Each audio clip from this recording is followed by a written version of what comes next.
क्या देख पा रहे होगे कि my position changes from here to here, मेरा जो पोजिशन है वो यहाँ से यहाँ पे क्या हो गया, तो चेंज हो गया। तो ये जो चेंजेस है किसी चीज के पोजीशन में, इसी चेंज इन पोजीशन को हम लोग क्या कह सकते हैं, तो सिंपली में मोशन कह सकते हैं। जैसे कि एग्जांपल के तौर पे अगर हम बात करते हैं, मान लो एक पेड़ है यहाँ पे, क्या है, तो एक पेड़ है, ठीक, एक कार ले लेते हैं,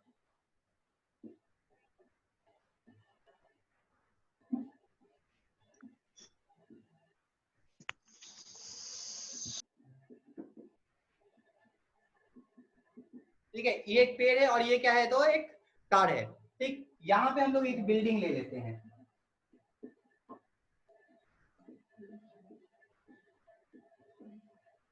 तो यहाँ पे क्या देख रहे हैं, एक पेड़, एक कार और एक बिल्डिंग।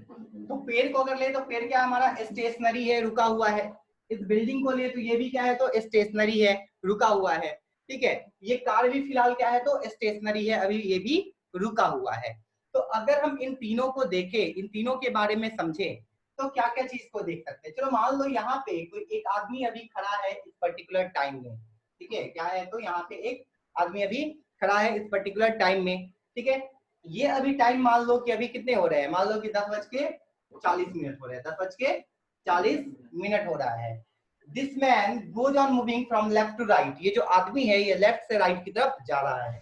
क्या कर रहा है ये आदमी, लेफ्ट से राइट की तरफ जा रहा है। और ये आदमी मूव करते करते करते करते करते, मतलब ऊपर से उड़ के नहीं आया, चल के ही गया है, ठीक है। करते करते ये कुछ यहाँ पे आ पहुंचा, ठीक है। ये आदमी कहाँ आ पहुंचा, तो यहाँ पे आ पहुंचा, वही आदमी है।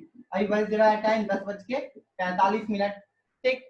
फिर ये अगले समय में, अगले टाइम में ये आदमी क्या हो गया, तो यहाँ पे पहुंच गया, ठीक है। मान लो 10:50 पे ये आदमी क्या हो गया, तो 10:50 पे आदमी यहाँ पे पहुंच गया उस जगह पे। तो अगर हम इस सिचुएशन को क्या करें, अगर इस सिचुएशन को देखते हैं, तो इस सिचुएशन में क्या क्या चीज हमें समझ में आता है। तो एक चीज तो ये कि पेड़ रुका हुआ था, गाड़ी रुकी हुई थी, और ये बिल्डिंग, वो भी क्या है, वो बिल्डिंग तो स्टेशनरी है, बिल्डिंग में थोड़ी चक्का लगा के जो खिसक करके चला जाए। तो ये आदमी 10:40 पे यहाँ पे था, कुछ टाइम हुआ ये मूव करके यहाँ आ गया, कुछ और टाइम हुआ ये मूव करके वहां चला गया। तो क्या देख रहे हैं, as we compare this man, अगर हम इस मैन को कंपेयर करें with respect to tree, car and building, this man goes on changing its position. अगर हम देखते हैं इस आदमी को, तो क्या कर रहा है ये आदमी, कंटिन्यूसली अपने पोजीशन को चेंज करता जा रहा है। क्या कर रहा है, तो कंटिन्यूसली अपने पोजीशन को चेंज कर रहा है। तो ये अपने पोजीशन को चेंज कर रहा है, हम लोग क्या कहेंगे, तो ये क्या है, तो कह सकते हैं कि this particular man is in motion. ये जो आदमी देख पा रहे हो, ये आदमी किस चीज में है, तो ये आदमी मोशन में है, कह सकते हैं ये चीज को।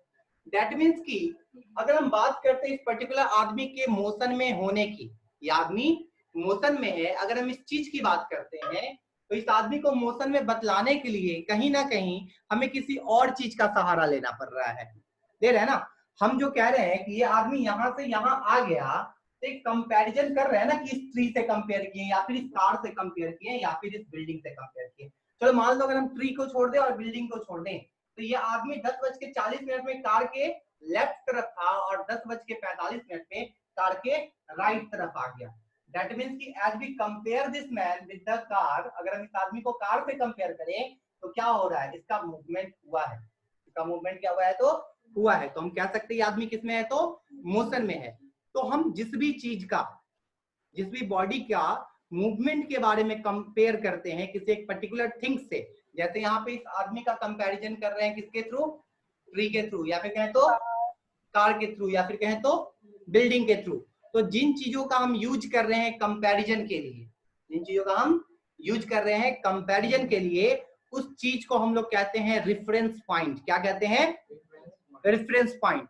मतलब कि रेफरेंस पॉइंट क्या है, तो reference point is to specify the position of an object. Reference point किस चीज के लिए होगा, तो किसी चीज के पोजीशन को स्पेसिफाई करने के लिए। किन चीजों के लिए होते हैं रेफरेंस पॉइंट, तो it is used to specify the position of a object, या फिर ऑफ एन ऑब्जेक्ट, किसी ऑब्जेक्ट के पोजीशन को स्पेसिफाई करने के लिए। तो यहाँ पे इस आदमी की बात करें तो स्पेसिफाई किससे कर रहे हैं, कि पेड़ के किस जगह पे था, पेड़ से कितने दूर चला गया, या फिर कहे तो कार के किस ओर था, कार के किस ओर चला गया, या फिर कहे तो बिल्डिंग से कितने दूर था, अब बिल्डिंग के कितने पास आया और बिल्डिंग को क्रॉस कर गया, ठीक है ना। तो ये क्या कह रहे हैं, तो हम लोग कह सकते हैं इस तरीके से कि ये बॉडी जो है वो मोशन में है।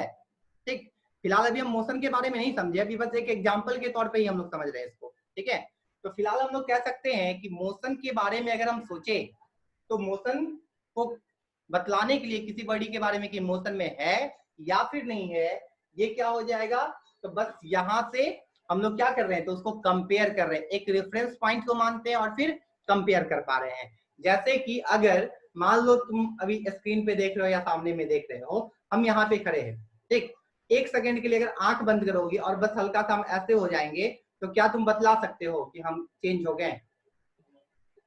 नहीं। लेकिन अगर तो आप पीछे मेरे ध्यान दिए होगे तो अभी दिख रहा होगा ये वाला, सॉरी ये वाला दिख रहा है ना, लेकिन जैसे ही ऐसे हुए इसका पांव जो है वो ढक गया, तो तुम उसके पांव से मुझे क्या कर सकते थे, स्पेसिफाई कर सकते थे।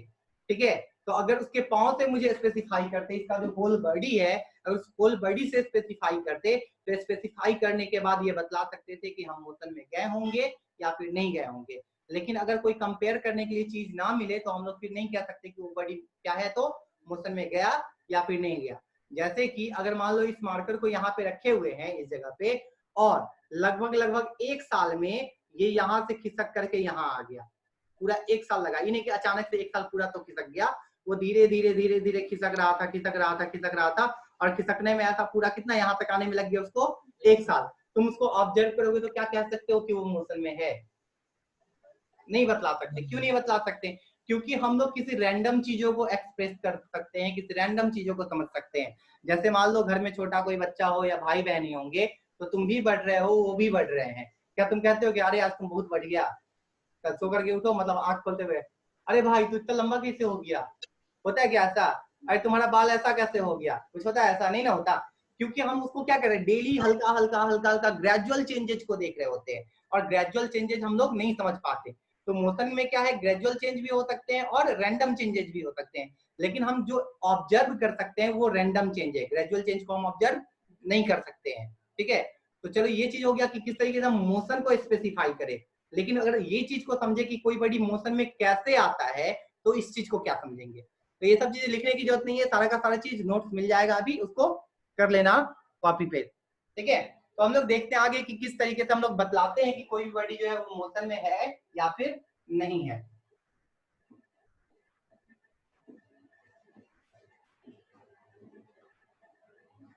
चलो मान लो तुम कहीं घूमने गए, ठीक है, तुम्हारा गाड़ी खराब हो गया, तुम्हारा गाड़ी क्या हो गया, तो खराब हो गया। अब ये आदमी क्या कर रहा है, मतलब वही तुम ही लोगों को मान लो 2-3 आदमी मिलकर के इस गाड़ी को धक्का दिए, गाड़ी को स्टार्ट करने के लिए। तो गाड़ी को धक्का दोगे तो शायद मूव कर सकता है, कर सकता है ना। तो ये गाड़ी मूव किया और स्टार्ट होकर के चला गया। तो यहाँ पे जो हम धक्का दिए इसको हम लोग क्या अप्लाई किए हैं, तो फोर्स अप्लाई किए। क्या किए? तो फोर्स अप्लाई किए। क्लास 8 का चैप्टर है फोर्स। ठीक है, यहाँ पे ही पढ़ेंगे फिर से। तो क्या किए हैं, तो यहाँ पे फोर्स अप्लाई किए हैं। अब क्या करो, एक एग्जांपल हम लोग ले लेते हैं। मान लो कि कोई एक चीज को बीच में रख लो, ठीक, कोई एक ब्लॉक वगैरह या कोई एक बच्चे को ही रख लो बीच में, एक तरफ से तुम ढक लो, एक तरफ से किसी और को कहो धकेलने के लिए, जितना तुम्हारा शक्ति है, जितना तुम्हारे अंदर फोर्स लगा सकते हो, तुम्हारे जितने अंदर ताकत है, ठीक उतना ही वाले आदमी को, ठीक है, अपने एज से मिलते जुलते आदमी को। तो क्या ऑब्जर्व कर पाओगे, शायद ज्यादातर केस में ये होगा कि ना तो उधर जा रहा है ना तो इधर जा रहा है, दोनों एकदम बीच में बेचारा जो है वो खुद पिचा रहा है, चपटा हो रहा है। ठीक है, ऐसा देख सकते हो। लेकिन अगर क्या करो, अब एक तरफ से तुम धकेल लो, एक तरफ से कोई मान लो तुम्हारे बहुत बड़े भैया वगैरह हैं वो धक्का दे रहे हैं, तो उसके साथ साथ तुम भी धकला जाओगे, उधर चले जाओगे। तो यहाँ पे क्या देखें कि मान लो एक बड़ा सा आदमी, ठीक है, एक ब्लॉक रखे, इस ब्लॉक के ऊपर, ये ब्लॉक अभी रुका हुआ है, दैट मीन्स की स्टेशनरी है। क्या है, ये ब्लॉक अभी रुका हुआ है, दैट मीन्स की स्टेशनरी है।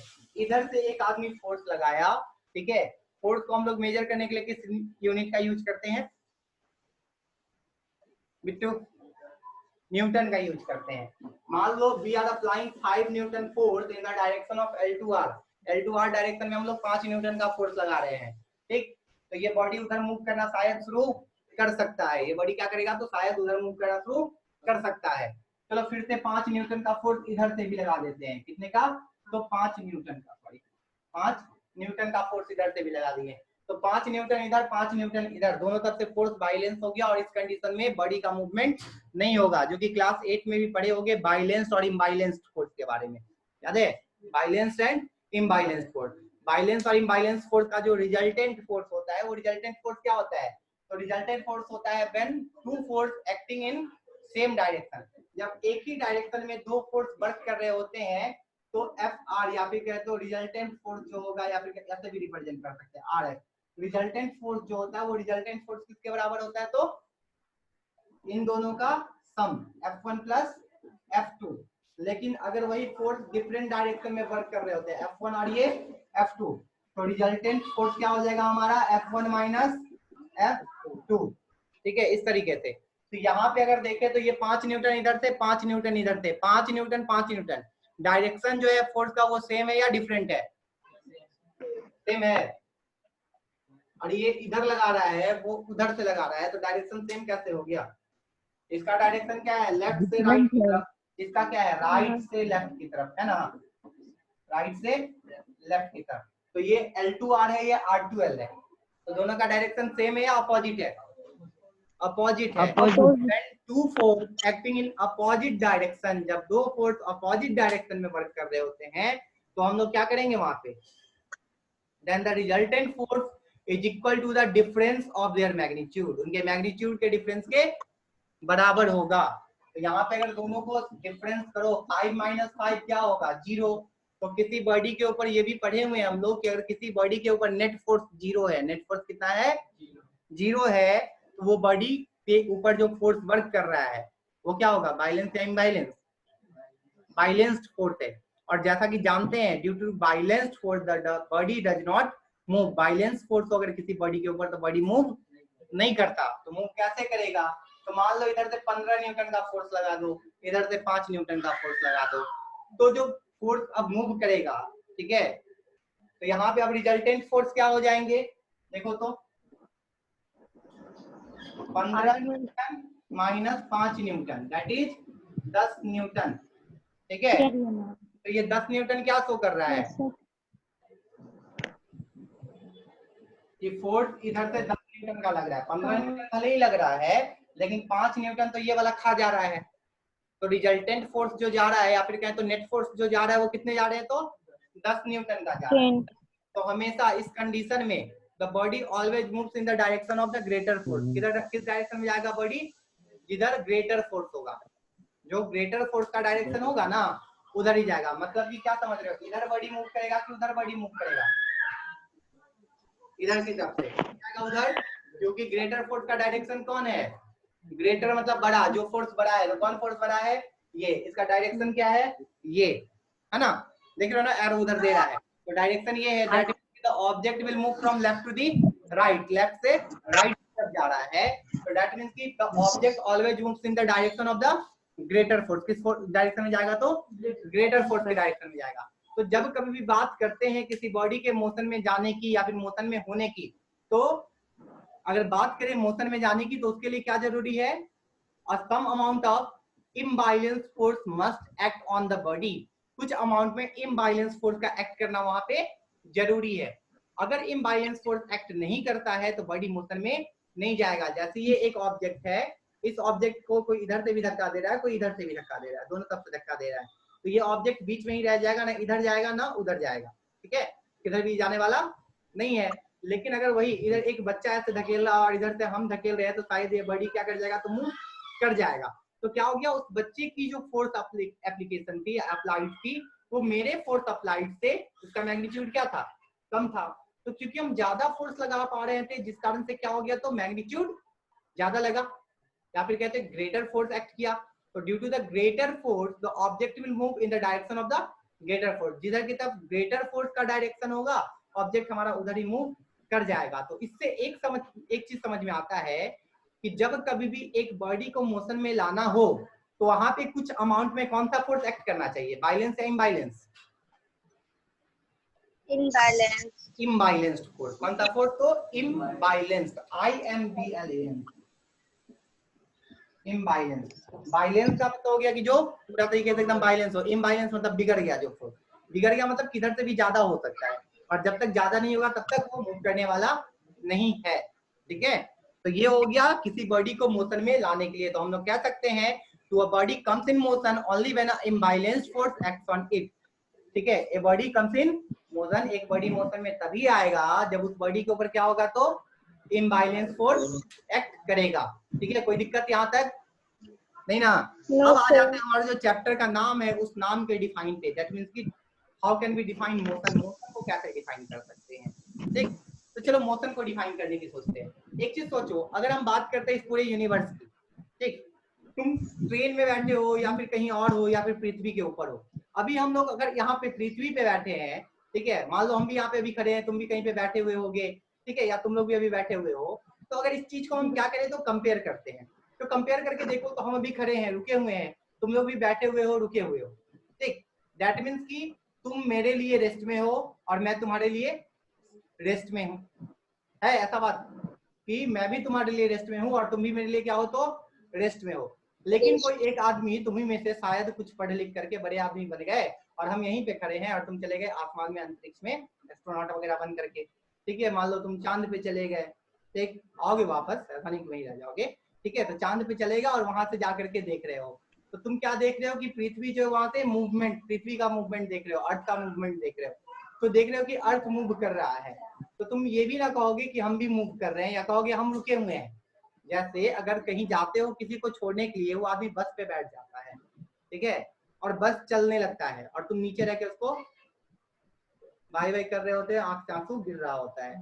ठीक है, तो उस कंडीशन में क्या कहते हैं कि वो आदमी जा रहा है, या तो ये भी कह सकते हैं, या फिर कहते हैं कि बस जा रहा है। बस जा रहा है दैट मीन्स कि वो आदमी भी जा रहा है, क्योंकि वो आदमी उसी के अंदर बैठे हैं। तुमसे पूछेंगे कि वो आदमी जा रहा है या रुका हुआ है, तो क्या बोलोगे, वो आदमी जा रहा है। तुम अगर नीचे खड़े हो के हाथ हिला रहे हो और आंसू बहा रहे हो, तो क्या कहोगे उस आदमी के बारे में, वो आदमी जा रहा है, कहोगे ना ऐसा। तो उस कंडीशन को तुम कंपेयर करो, और एक और आदमी जो कि बस के अंदर बैठा हुआ है उसके साथ, वो क्या कहेगा, वो अपने बगल वाले के बारे में, तो जा रहा है या रुका हुआ है, वो तो कहेगा रुका हुआ है ना। कि मान लो एक बस है, क्या है, तो एक बस है, इस बस में हम बैठे हैं, मान लो यहाँ पे तुम बैठे हो, ठीक है, तुम हमको क्या कहोगे, रुके हुए हैं या जा रहे हैं, चल गए थे सर। हाँ ठीक है, आवाज जा रहा है सबको। हाँ अब आने लगा। तो हम लोग बस में बैठे हुए हैं, तो हम तुमको कहेंगे कि तुम रुके हुए हो, तुम हमको कहोगे रुके हुए हैं। लेकिन एक आदमी यहाँ पे खड़ा होकर के बेचारा टाटा कर रहा है, ठीक है, ये क्या कहेगा, आंसू बहा रहा है और कहेगा कि ये लोग जा रहा है। ठीक है, दुनिया से नहीं, यहीं से, मतलब कहीं और जा रहा है। ठीक है, तो इस तरीके से कह सकता है कि ये लोग क्या कर रहे हैं, तो जा रहा है। तो इस आदमी के लिए हम लोग मोशन में हैं, लेकिन एक दूसरे के लिए हम लोग रेस्ट में हैं। क्या है, तो रेस्ट में है। अब कैसे हो गया एक ही आदमी एक ही समय में मोशन में भी और रेस्ट में भी, तो हम कर क्या रहे हैं, तो इस आदमी को कंपेयर कर रहे हैं। क्या कर रहे हैं, तो कंपेयर कर रहे हैं। हम यहाँ बैठे हैं, तुम यहाँ बैठे हो, ठीक है, हम देख रहे हैं हम जिस सीट पे थे तो हम उसी सीट पे हैं, तुम जिस सीट पे थे उसी सीट पे हो। क्या ऐसा हुआ क्या कि बस चल रहा है तो सीट आगे पीछे खिसकने लगा, नहीं ना, ऐसा होता है। तो सीट जब आगे पीछे नहीं खिसका, तो डेट मींस की जो हमारा रेफरेंस पॉइंट है, क्या है हमारा रेफरेंस पॉइंट, वो रेफरेंस पॉइंट तो चेंज नहीं हुआ, और उस रेफरेंस पॉइंट के कंपैरिजन में हमारा पोजीशन भी चेंज नहीं हुआ। तो अगर रेफरेंस पॉइंट भी चेंज नहीं हुआ, पोजीशन भी चेंज नहीं हुआ, तो मोशन में कैसे हो सकते हैं, हो सकते हैं क्या, नहीं हो सकते हैं। लेकिन वो जो नीचे से कोई आदमी जो टाटा बाय बाय कर रहा था, वो देख रहा होगा कि बस के जस्ट पीछे कोई दुकान था, वो दुकान अब रह गया, लेकिन बस वहां से खिसक गया, तो उस दुकान को रेफरेंस पॉइंट मान लिया था। ये चीज पता नहीं चलता है, लेकिन हमारा दिमाग ऑटोमेटिकली इस चीज को कर चुका होता है। ठीक है, जैसे हमें पता नहीं चलता, जब हम किसी चीज को कहते हैं ना कि ये मोशन में है या नहीं है, तो ये जो जितना चीज पढ़ रहे हैं वो सारी चीज ऐसा हमें नहीं ऐसा होता है कि चलो हम आज इसको रेफरेंस पॉइंट मानेंगे तब देखते हैं, वो अपने आप ऑटोमेटिकली क्या हो जाता है, हमारा माइंड जो है उस चीज को इंटरेक्ट कर लेता है। ठीक, तो इस तरीके से हम लोग क्या देते हैं, बॉडी क्या है, तो रेस्ट में है या मोशन में। दैट मींस कि इससे पूरे चीज से, इस पूरे सिनेरियो से एक चीज बस समझ में आता है कि कभी भी किसी बॉडी की अगर बात करते हैं मोशन में होने की, तो जो चीजें हम लोग पहले भी पढ़ सकते हैं कि क्या जरूरी है, तो रेफरेंस पॉइंट जरूरी है। क्या जरूरी है, रेफरेंस पॉइंट। अब रेफरेंस पॉइंट में क्या मानेंगे, मान लो हम यहाँ पृथ्वी पे बैठे हैं और कहेंगे वो जो दूर में जो तारा देख रहा है उस तारा से हमको कंपेयर करो, कर पाओगे क्या, नहीं ना कर पाओगे। एक ही सराउंडिंग्स में होने चाहिए, वो सराउंडिंग चेंज नहीं होना चाहिए। तो अगर सराउंडिंग चेंज नहीं होगा तभी हम लोग क्या कर सकते हैं, तो कंपेयर कर सकते हैं। चलो देखते हैं, तो मोशन का डिफाइन हम लोग क्या कह सकते हैं, उस चीज पे आ जाते हैं थोड़ा। ये एक सराउंडिंग्स, क्या है ये, एक तो सराउंडिंग्स, सराउंडिंग्स समझते हो ना, हमारा वातावरण या हमारे चारों ओर, ये क्या है, तो एक सराउंडिंग है। इस सराउंडिंग में एक पेड़ है, एक ऑब्जेक्ट यहाँ पे रखा गया, ये ऑब्जेक्ट मूव करते हुए यहाँ पे आ गया, ये ऑब्जेक्ट क्या किया तो मूव करते हुए यहाँ आ गया। तो क्या देख रहे हैं, इस जगह पे जब था ये ऑब्जेक्ट, टाइम था t1, जैसे वहां पे था 10:40, बाद में गया तो 10:45 और बाद में फिर गया तो 10:50। तो यहाँ पे था टाइम t1, यहाँ पे था टाइम t2। तो when time changes from t1 to t2, जब टाइम t1 से t2 हो गया, ये ऑब्जेक्ट का जो पोजीशन है ये पेड़ से इतना दूर से बस इतना दूर हो गया। दैट मींस कि चेंज इन पोजीशन हुआ कि नहीं हुआ? कहां पे हुआ? उसके सराउंडिंग्स के अंदर में हुआ। कहां पे हुआ? तो उसके सराउंडिंग्स के अंदर में हुआ। मतलब मोशन को बताने के लिए जो चीज जरूरी है, वो चीज जरूरी है हमारा reference point with in the surrounding, हमारे सराउंडिंग्स के अंदर जो हमारा रेफरेंस पॉइंट है वो, और दूसरा चीज सबसे बड़ा जो कि है टाइम। ठीक है, और इसी से निकल के आता है टाइम एंड स्पेस के बारे में जो हम लोग समझते हैं। तो मोशन को क्या डिफाइन कर सकते हो? तो आप मोशन के डिफाइन पे चलते हैं। ठीक है, a body is said to be in motion, एक बॉडी को कह सकते हैं कि वो बॉडी क्या में है? तो मोशन में है। कब कहेंगे? तो when its position keep on changing, जब इसके पोजीशन जो है वो क्या हो रहे हैं तो चेंज हो सकते। Keep on changing, changing ING मतलब कंटिन्यूअस फॉर्म है। ठीक है, उसके पोजीशन कंटिन्यूअसली क्या हो रहे हैं तो चेंज हो रहे हैं। तो चेंज होगा, ऐसा ही थोड़ी कोई चीज चेंज हो जाता है, किसी न किसी चीज के रिस्पेक्ट में चेंज होता है। ठीक है, तो किसके साथ चेंज हो रहा है? तो यहाँ पे जो चेंज होने का जो मेन रीजन है वो क्या है? टाइम। ठीक है, keeps on changing with time. कहाँ पे चेंज हो रहा है ये? तो with respect to its surroundings, अपने सराउंडिंग्स के अंदर में चेंज हो रहे हैं। ठीक है, मतलब कि कह सकते हैं we can say that a body is said to be in motion only if its position goes on changing with time in with respect to its surrounding. अपने सराउंडिंग में अगर कोई बॉडी जो है टाइम के साथ साथ चेंज हो रहा है तो हम लोग कह सकते हैं वो बॉडी किस में है तो मोशन में है। मोशन का डिफाइन समझे या नहीं समझे?